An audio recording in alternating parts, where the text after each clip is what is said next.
Good morning, ladies and gentlemen. Welcome back to the channel. It is time for the 30k Q&A. Got some pretty interesting questions lined up here. I think let's roll that intro. Who do you got in mind?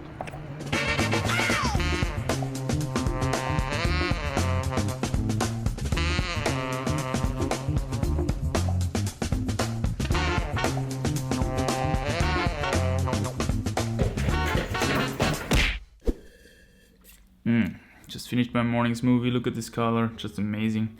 A nice Halloweeny morning here in Vienna, and I think I want to get this done in the morning because actually I would like to hit some outdoor cracks in the afternoon. So let's see if we are able to do that from a time management point of view.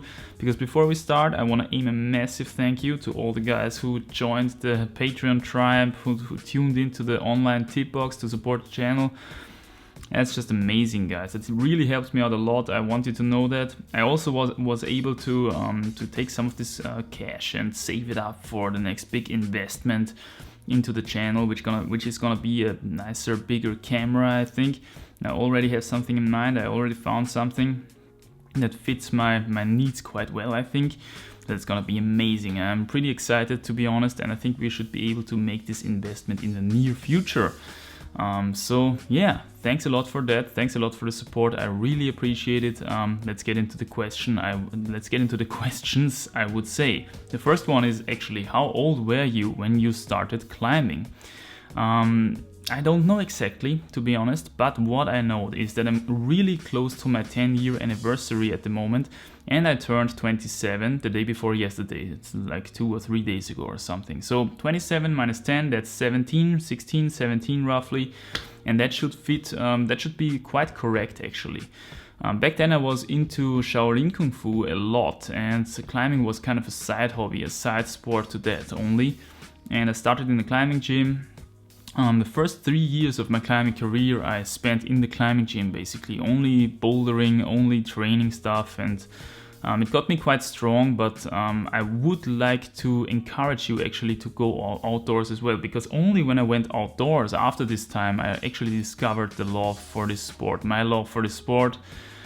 And yeah, the cool thing is when you start in the climbing gym, then you of course are quite strong in the beginning instantly, you know, but you lack a lot of technique, and it was quite a painful process for me to apply this strength also on the rock, you know. I had the feeling I was quite strong, but still I couldn't do these quite easy routes back then, okay? So if you're a total gym rat, also go outdoors from time to time to learn how to bring your power to the rock. And also, if you're outdoor rock climbing, then you also get new motivation to go back to the gym, to train again, you know? Until I went out on rock, I didn't even know what I was training for, okay? But then I knew, okay, that's quite awesome. I want to get this route done. I want to get this problem done. So I have to train. And that's, of course, then a self-feeding process, if you know what I'm saying. So yeah, get outdoors from time to time. Don't be the complete gym rat. That would be my recommendation. I started at 16, 17 or something with climbing, and I'm now close to my 10-year anniversary, I would say. And yeah, let's move on to the next question, I would say. How to step up your max grade? This is taken from the Patreons. Quite interesting question. What problem characteristics do you have to look out for if you want to use this problem to step up your max grade, if you want to climb a new max grade? And here I have to say, not only are there softly and toughly graded routes out there, but there are also consumer friendly and consumer unfriendly routes out there. Often the softly graded routes are also at the same time quite consumer friendly, and the toughly graded routes are quite consumer unfriendly. So that means, what do I mean with that? When you take a look at the route from the bottom and you already see all the white spots on this really perfectly shaped wall, and you have really compact rock, it's just beautiful to climb on. This sounds very much like a classic of the area where you are, and a very often climbed route as well, and therefore very consumer friendly, you know. It doesn't mean that these are the best routes in the end, but they are the ones that can be done the quickest, I would say. And of course, if you want to step up your max grade, then you don't want to have also the additional challenges of a super complex beta, maybe a super weird boulder problem or something. So you want to go for something that's more endurance-y, maybe power endurance-y, not too long, you know, some kind of 20 meters or something. Don't go below 10 meters, because then you are in danger of a super bouldery power endurance route, okay, where you are gonna have a really tough time if you're not this kind of climber, you know. Most of the route climbers, to be honest, they are more endurance-y, and they like the endurance stuff. They like to get 2 moves further every time they step on the route, you know, see the progress. It's quite frustrating on a bouldery route, you know, where you're gonna fall off always at the same move, okay, because it's simply the hardest move and you're simply too weak to do it. So if you want to step up your max grade, my recommendation would be something endurance-y, not too long, because very long means that you have to remember a lot of beta and there is much room for mistakes, okay. So not too long, but not too short, so that you don't run into a super bouldery route. And that's basically it. I want to say also that going for the consumer-friendly routes all the time is not gonna make you a really much a better climber, okay? So you want to go for these super consumer unfriendly routes from time to time as well, because you want to, you know, find some beta, on your own basically. And also go for these routes which do not have the perfect rock, okay, which do not have the perfect shapes and super compact rock, because there you're gonna learn actually a lot, you know. You're gonna learn how to find these complex betas, you're gonna learn how to make these precise boulder moves on some not so easily visible holes and all that kind of stuff, you know. That's a big part of climbing as well. And now since I live in an area where there is actually more of this stuff, okay, this strange limestone stuff. And if you're getting into the higher grades in the area where I live, then you always have to do with some kind of weird boulder problems, okay? Basically bouldering on the rope, which you have seen in the recent ascent of mine, which I posted just recently, this 8B Plus there. It's just a perfect example. Very short power endurance to a crappy rest, and then a super weird, crazy boulder problem, okay, to the top. And in the meantime, I have to say I really appreciate these routes now. I really like them, you know. It's so rewarding when you can climb through them. It's just a whole other feeling than cruising through an endurance problem, okay? So the same goes, of course, with boulders, you know, limestone bouldering. If you check out these boulders which Adam Ondra always puts up, okay, on this crag here close to his hometown, I think it is. These 8Cs and 8C pluses with super weird moves. That's how you really can step up your climbing actually in the long run, I would say. But if you're on a trip and you wanna just climb your max grade outdoors on this trip, or even maybe push your max grade on this trip, of course, go for the consumer-friendly stuff, the stuff which is easy to read, and check some betas from other people. You know, if it's a popular route, then a lot of people have done it already. You can leech some beta maybe, which makes it easier again, and all this kind of stuff, you know, will help you to send this route eventually. Anyway, so let's get into the next question. How to treat finger injuries. This is something I took from the Patreons as well. There was a person feeling some kind of pain in his fingers, you know, and I've made actually some videos about this topic already, 2 videos I think some time ago. It's one about finger injury prevention and one about treatment. So let's talk a bit about treatment. If you're following this channel for a longer time, then you might have noticed that I almost never climb with tape. I never use tape except for surface issues, you know, if I have a split or something, or if I have an open finger tap or something like that, you know, if something pointed through my skin and it's bleeding out and then you would slip off the holes, that's of course shitty, so you wanna tape that stuff up. But I never tape against internal issues like tendons or joints or stuff.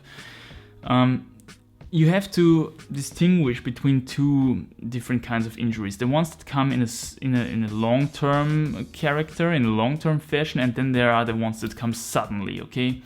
So the most people experience these long-term finger injuries. Kind of they always crimp indoors, crimping, and all of a sudden, okay, not all of a sudden, but something starts to tweak slowly, okay? They don't stop, they don't see the danger here, so they keep on crimping until it hurts so much that they can't crimp anymore, and then they have an overburdened tendon or an overburdened pulley or joint or whatever it is, and then they have to climb with that, okay? So the thing is, a lot of people stop completely, which I wouldn't recommend, because when you stop completely, you're completely removing the stimulus which is necessary for this tendon to still know what it's actually doing, you know, to still have this stimulus to heal itself up, so to say.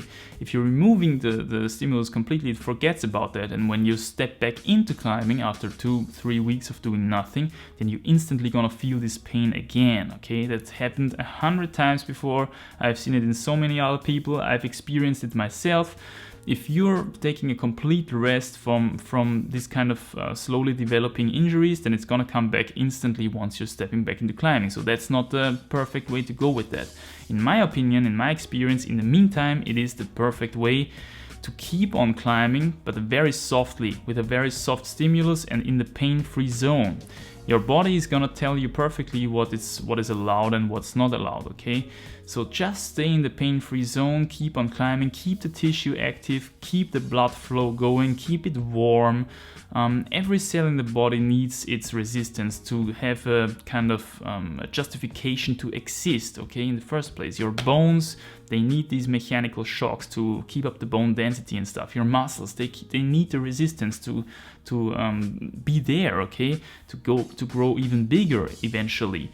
And also your tendons and also your joints, they need these stimuli as well. So keep up the stimuli, and but at a very low level, so that they keep healing and keep developing themselves into something eventually stronger, okay? Most people come back from such injuries stronger than before, because the stuff has healed up, it's grown a little bit stronger, it's grown a little bit thicker, and now they have a little bit more power in their fingers. So that would be my advice on treating finger injuries. Don't tape. Why not tape? A tape is basically just introducing another force into this whole system, okay? Another force which might confuse the pulleys and the tendons a little bit.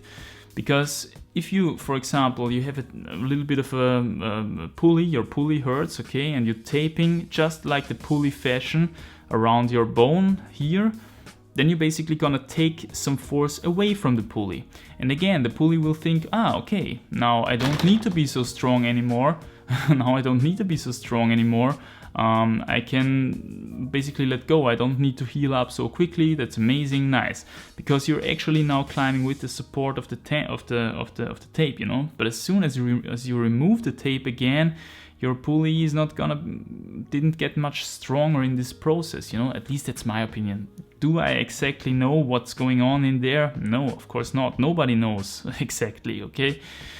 That's just what I've learned in the time of my climbing, according to my experience. So no taping, soft climbing, keep the tissue active until the pain goes away, and when the pain goes away, then it's getting stronger and stronger and stronger, then you can introduce harder problems again. But it takes time, man. It can take up to months. Some of these injuries take up years, okay, in some climbers, especially when it comes to elbows and shoulders and all that stuff. But anyway, let's go into the next and I think last question, which is lifting weights for climbing. Is it necessary to lift weights for climbing? Is it even counterproductive to lift weights for climbing?